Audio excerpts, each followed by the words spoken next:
Ovo je neobična, a životna priča. Prostor Sjeverna Hercegovina, tačnije prostor između Jablanice i Konjica. Glavni junak ove priče, slobodarski narod ovoga kraja. Vrijeme radnje 600-godišnjih ratnih mjeseci. Vrijeme u širem smislu zagrljaj tradicije i prošloga sa ovim našim današnjim i budućim. Proljeće još nije bilo stišlo na konjičke krovove kada su se počele odvijati pripreme za predstojeći rat. Hrvatski narod u konjičkom kraju, poučen iskustvom rata u Hrvatskoj i tragedijom hercegovačkog sela Ravno, počeo je već početkom ožujka da se samoorganizira, da nabavlja sve ono što će mu uskoro itekako trebati. Uz to počeo je i sa obučavanjem, sa pripremom položaja nadomak svojih domova. Dotle je Konjic naizgled živio svojim mirnim i svakodnevnim životom.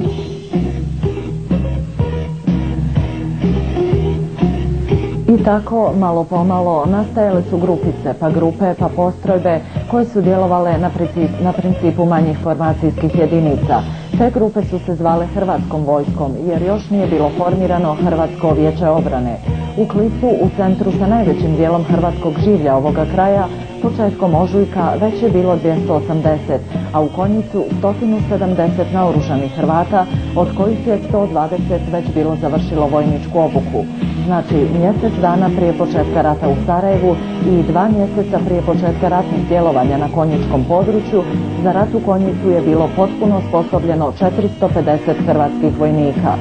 Bio je to odgovor Hrvata na sve podlosti, na sve genocidne pripreme i planove jugovojske, srpsko-crnogorskih rezervista, domaćih ekstremista SDS-a i inozemnih plaćenika. Konjički Hrvati nisu se dali više prevariti. Isto su mislili i Jablaničani.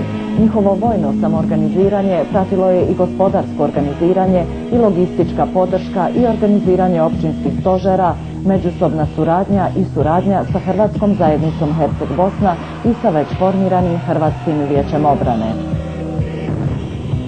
Osim vojnog organiziranja i brige o svome domu i imanju, vodi se i organizirana briga o pravovremenom evakuiranju žena, djece, starih i iznemoglih osoba.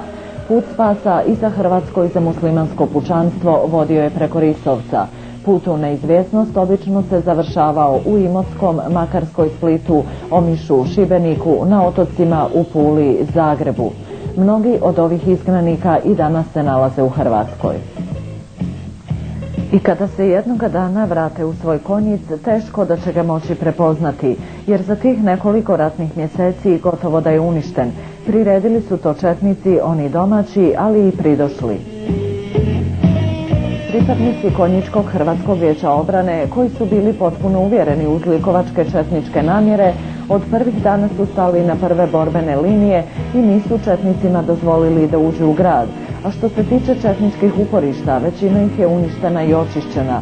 Ove akcije čišćenja i oslobađanja Donjeg sela, Bradine, Bjelovčine, kao i zauzimanje objekata jugovojske u Čelebićima, Ljutoj na Zlataru, izveli su pripadnici Hrvatskog vijeća obrane, a potpomagale su i jedinice teritorijalne obrane Konjic.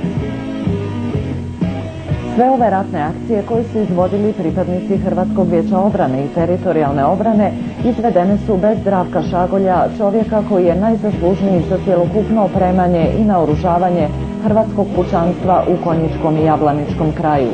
Iz zarobljeništva u Bileći gospodin Zdravko Šagolj se vratio sredinom rujna, a već 20. rujna formirana je brigada Hrvatskog vijeća obrane Herceg Stjepan. Naravno, za zapovjednika brigade izabran je Zdravko Šagolj, zvani Piske. Čujmo njegovu autentičnu priču. Gospodine zapovjedniče, šta biste vi rekli o brigadi Herceg Stjepan? Kako biste je predstavili? Pa, brigada Herceg Stjepan je tek formirana brigada. Ranije se sastojala, to su bile ovdje 1., 2. i 3. vojna.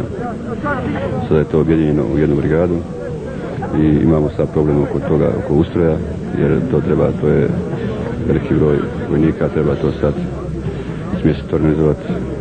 Nakon organizovanja čeka nas posao koji moramo odraditi prije nego počnu snjegovi iz zime. I mislim da je moral kod ljudi visok, s tim da će se malo morati poraditi na pripremama za bilo kakve akcije, jer mislim da do sada nije dovoljno rađeno s time. Na kakav način je nastajala ova vojska i da li imate u njih povjerenje? Pa ova vojska nastajala još prošle godine u 7. mjesecu. Mi smo očekivali da će biti rat u Bosni i Hercegovini i onda smo radili sve da ne izgorimo kao što je izgorila Slavonija, kao što je izgorilo doli Konavle i ostalo, pa smo se mi shodno tome postarali da se osiguramo koliko možemo. I tada smo već počeli sa formiranjem, tada je to bilo kao zamišljeno na principu teritorijalne odbrane, jednostavno na odbrani grada, na odbrani mjesta. Nismo trebali neke ofenzivne akcije jer nismo imali nekih posebnih kadrova vojnih stručnjaka. Međutim, kako je rat došao, ja sam nedavno bio u logoru, pušten sam, tako da sam pušten iz logora, nastavio bi se stao i nego sam pao. I sigurno da nisam bio u tom logoru, da bi do sada ovo bio završen posao i vjerovatno bila općina Konjic očišćena od neprijatelja.